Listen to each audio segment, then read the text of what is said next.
How to fix a sleeve hitting the bone or soft tissue when you're doing angled full arch cases. Let's find out.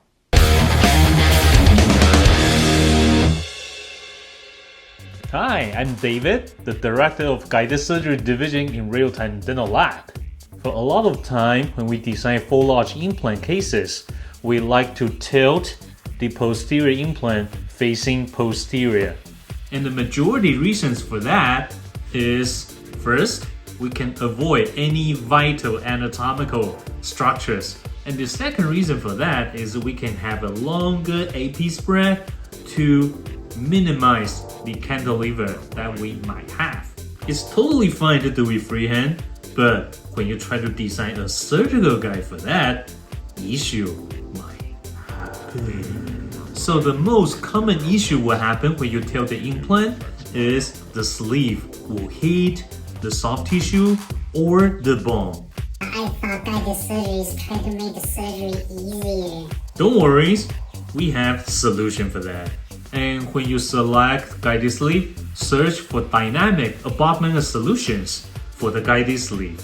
So the guided sleeve provides different offsets, so you have the freedom to move the sleeves up and down.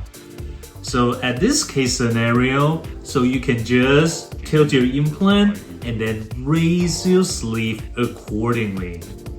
And the thing you need to do during the guided surgery, just increase your drawing depth accordingly.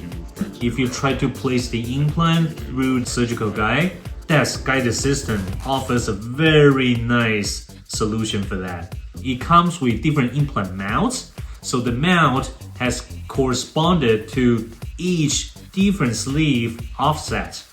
So just select your offset. You can still place the implant through the surgical guide to the planned depth with that flexibility about changing the sleeve offset. So now you can design tissue supported guide, bone supported guide, or stackable guides easily with that guided system.